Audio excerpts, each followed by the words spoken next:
Baie hartlik welkom aan jou. Dit bly vir my 'n wonderlike voorreg om saam met jou rondom die Here se woord stil te raak. Ek is besig met 'n reeks uit die Johannes Evangelie oor Jesus se ek is uitsprake. En kom ons vandag by die ek is die brood van die lewe uitspraak. Kom ons bid saam. Here Jesus, baie dankie dat U Uself aan ons bekend gestel het deur die woorde, ek is die ware wingerdstok, ek is die lig vir die wêreld, ek is die deur, die enigste ingang na die hemel, ek is die goeie herder. En vandag sê U vir ons, ek is die brood wat lewe gee. Mag ons in hierdie oomblikke 'n wonderlike ontmoeting met U hê, in Jesus se naam. Amen. Ek wil baie graag hierdie boodskap inlei deur 'n stukkie Joodse humor, wat te doen het met die volgende verhaaltjie.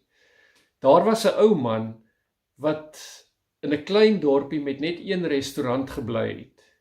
En elke week het hy eenmaal na hierdie restaurant toe gegaan, en die sop van die dag geniet. En toe die restauranteienaar agterkom, maar dit is 'n gereelde kliënt van hom, kom vra hy elke keer vir hom, meneer, het jy lekker geëet? En het die man geantwoord, die kos was heerlik, maar die 2 snytjies brood is darm 'n bietjie min. Die restauranteienaar het met die kelner gereël dat hy die volgende keer 4 snytjies brood saam bedien met die sop. En weer het die gesprek op dieselfde toon geëindig.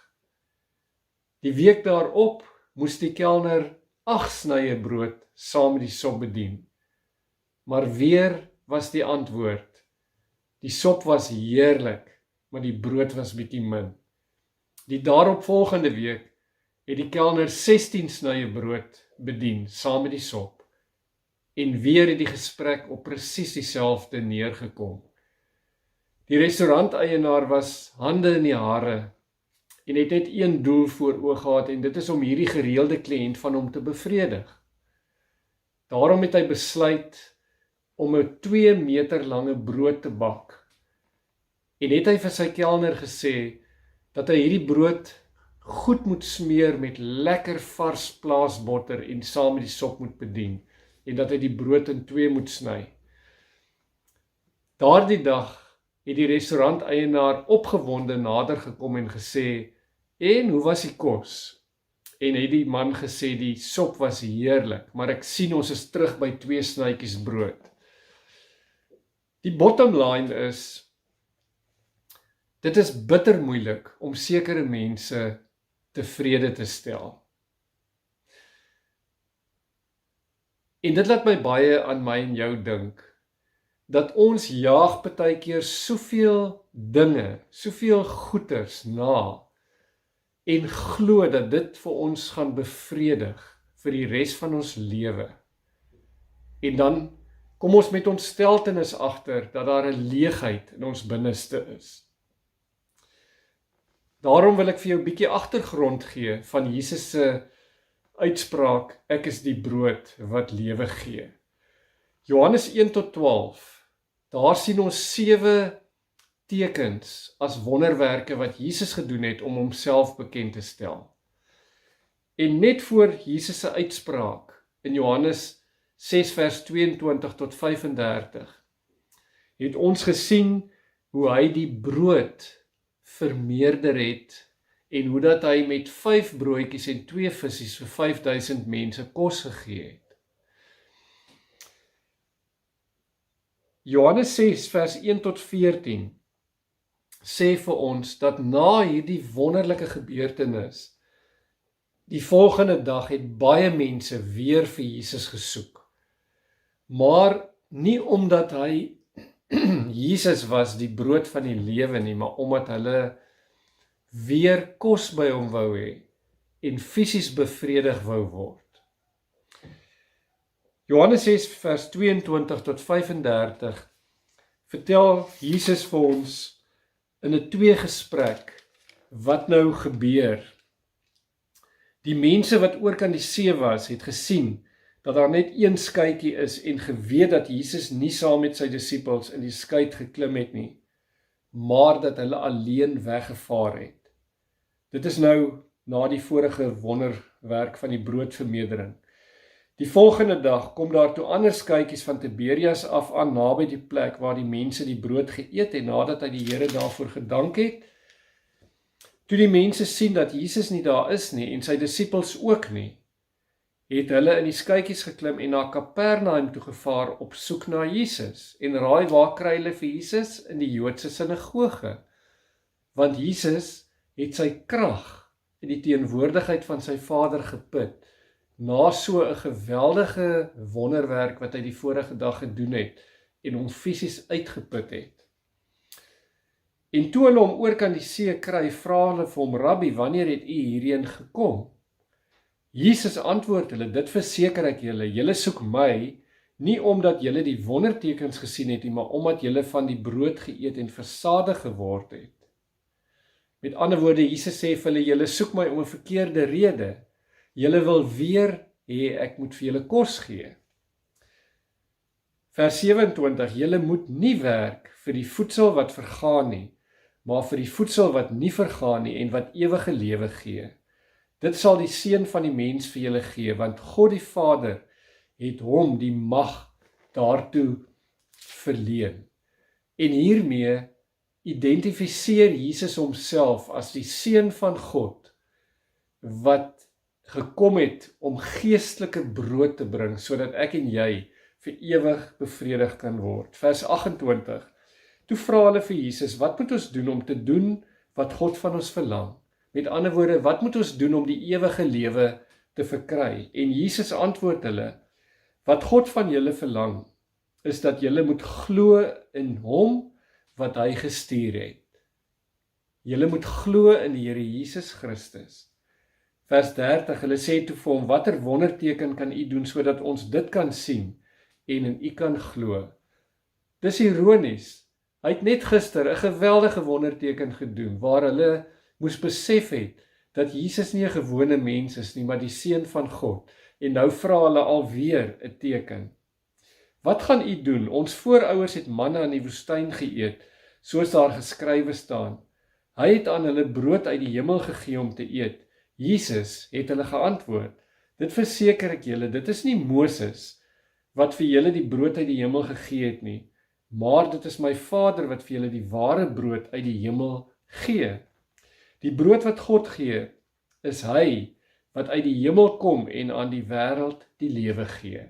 Jesus staan letterlik voor hulle en sê vir hulle, ek is die brood, ek is die ewige brood, glo in my en jy sal gered word. Hulle sê toe vir hom, meneer, gee ons tog altyd hierdie brood. Maar Jesus sê vir hulle, julle verstaan nie, ek is die brood wat lewe gee.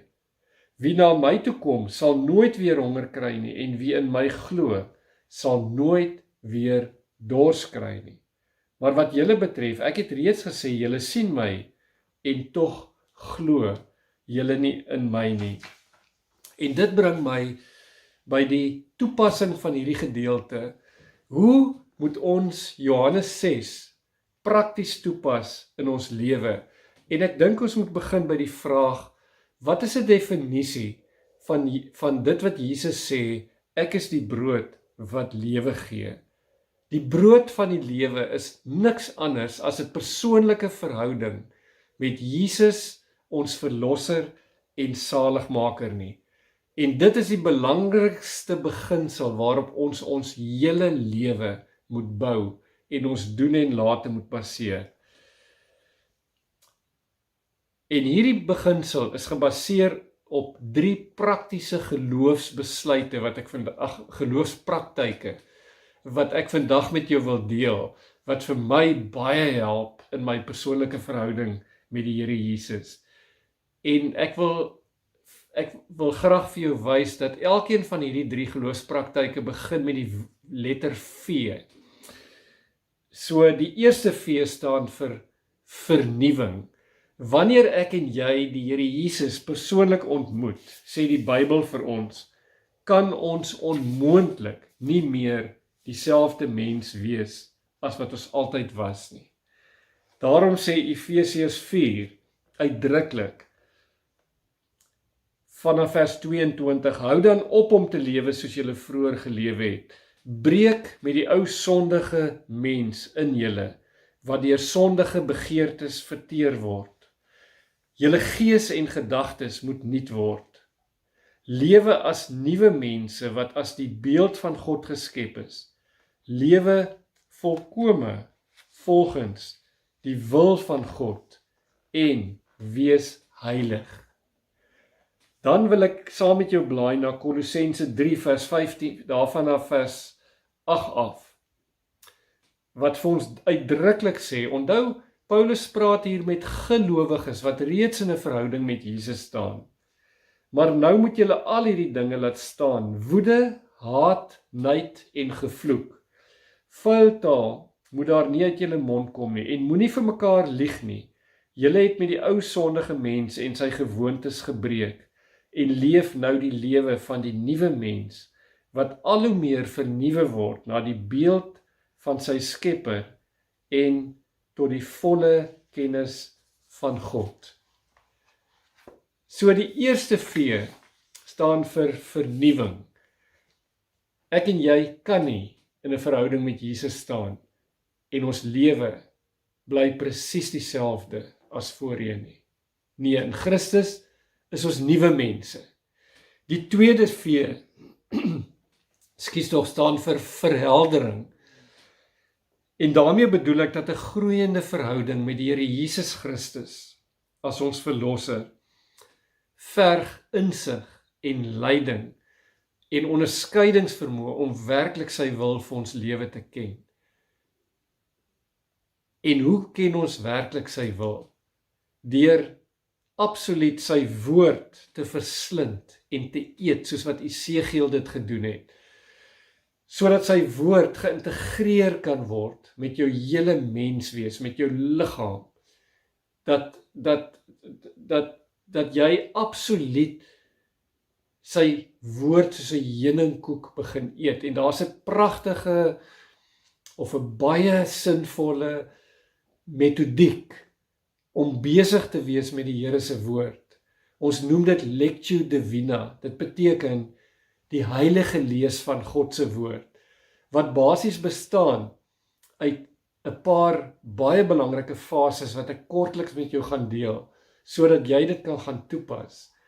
Die eerste stukkie fase is, jy lees die Here se woord. Ek sê altyd, begin met 'n Bybelboek en lees hom van voor tot agter, stukkie vir stukkie, en verteer dit. Jy lees die Bybel.